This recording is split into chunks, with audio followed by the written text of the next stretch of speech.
Hi everyone! Welcome to the Empath Targets, another love reading, timeless and general take what resonates lang po maybe some part of the reading, makaresonate kayo some part of it. And titignan natin ngayon, anong love, connections, lessons in life, and guidance ang ating mababatid for this reading.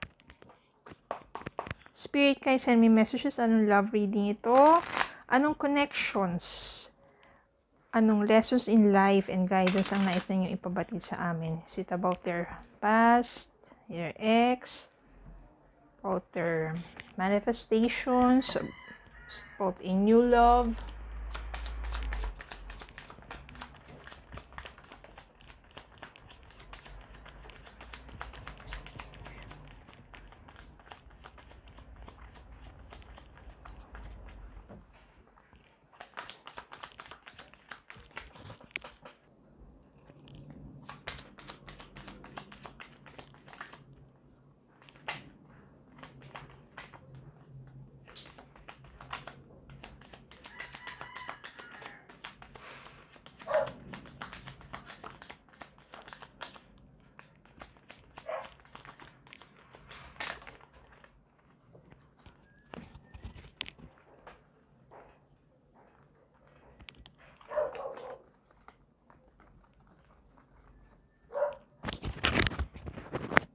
Nine of Wands, Two of Pentacles, Three of Pentacles, the Chariot, Queen of Cups, Two of Wands, Page of Wands, Seven of Wands, Four of Cups, Ace of Pentacles. Napatayong dalawa. Bottom of the deck, King of Cups. And nasa top naman ay the High Priestess.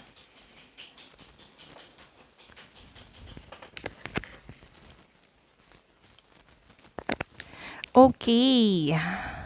Parang I can sense here ito yung isang mabubuong muling relasyon.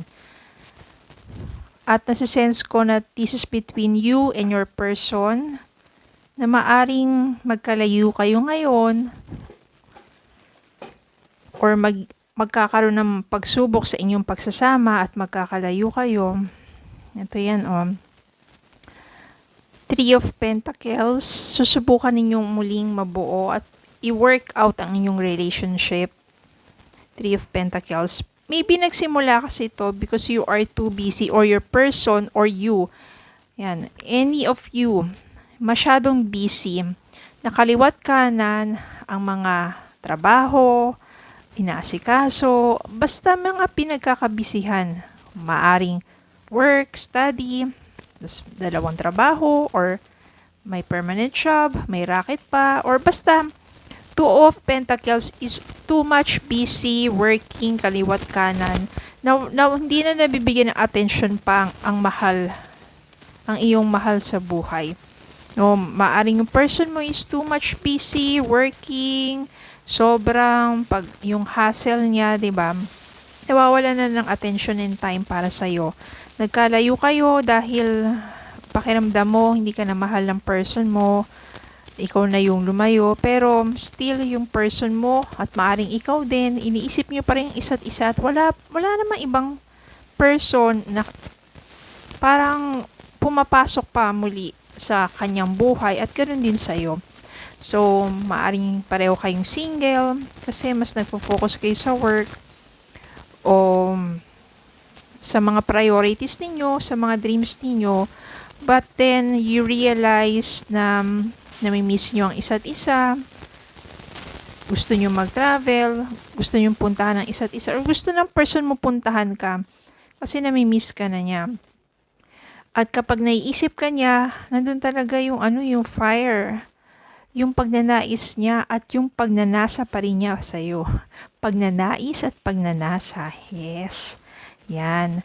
Okay, pero ikaw naman, parang kasi masyado ka na, nag-set ka na ng boundaries, maaring lumalapit siya sa'yo, No, parang nakikipagbalikan pero you set boundaries na kasi kung babalik ka rin naman pero wala ka namang ibibigay sa akin enough time, 'di ba? Bakit pa? Medyo nagdadalawang isip kang ganun or nagsiset ka ng boundaries pero ang gagawin ng person mo, yan, talagang pupunta yan sa'yo, ipaglalaban niya yung kanyang damdamin dahil mahal ka naman ng person mo. Doon lang kayo yung sa priorities niya or yung dun sa oras niya. No, parang minsan wala na, hindi na kayo nakakapag-usap sa sobrang kabisihan niya. Or may mga bagay na nasa-set aside na parang natitaken for granted ka. Yun yung nafe-feel mo. You're being taken for granted because wala na sapat na oras na binibigay sa yung person mo. Pero maaring ma-realize niya yun. Kaya nga nandito yung The Chariot, Seven of Wands, at talagang nais niya ipaglaban yung pagmamahal niya sa'yo at maybe na-realize na rin ng person mo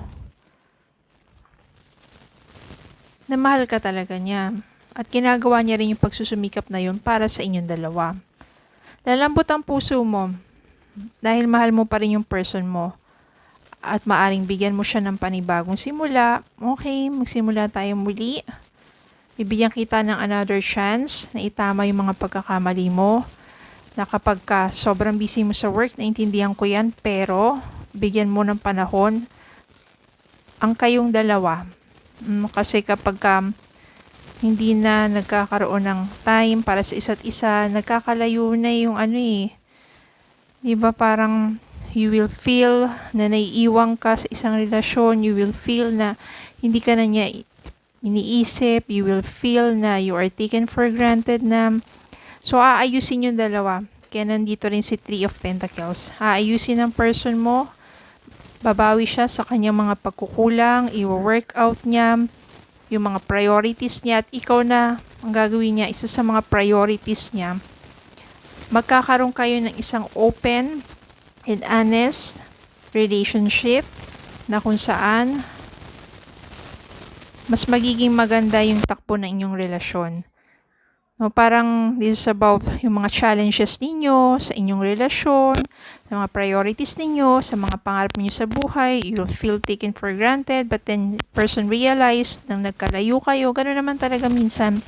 Kapag nagkakalayo kayo, doon nagkakaroon ng time para sa isa't isa, to set aside yung ibang mga bagay, to think, to reflect, and doon marirealize ng person mo, mahal ka niya, mahal mo siya, at hindi ka niya basta-basta kayang tuluyang mawala sa buhay niya. At dun siya makakapag-realize sa sarili niya that hindi ka niya dapat tinitaken for granted kahit kagano ka-busy niya. Ikaw lang sa buhay niya at magkakaroon dito ng panibagong simula. So maganda naman ang tinatakbo ng inyong connection, especially when you have an open and honest relationship. Okay.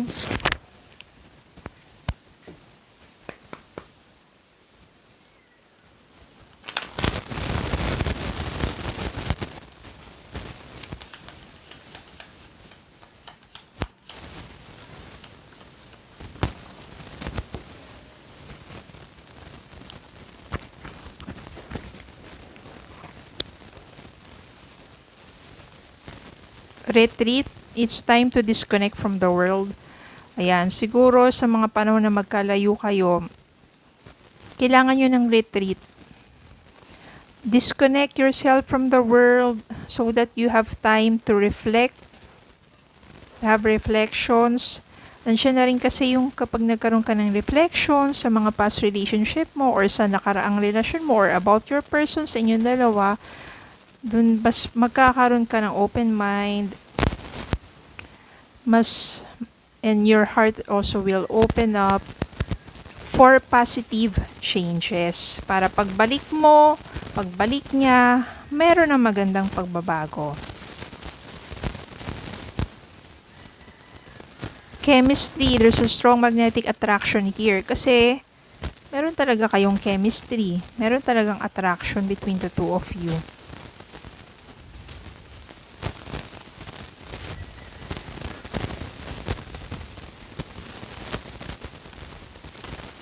Manifesting miracles.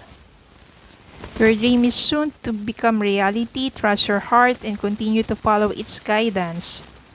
So maybe you are manifesting miracles sa pagbabalik at pagbabago ng person mo, at maaring yun na nga na na-realize na ng person mo na ikaw ang priority niya at hindi ka na niya iti-taken for granted, at mas magkakaroon kayo ng open and honest relationship.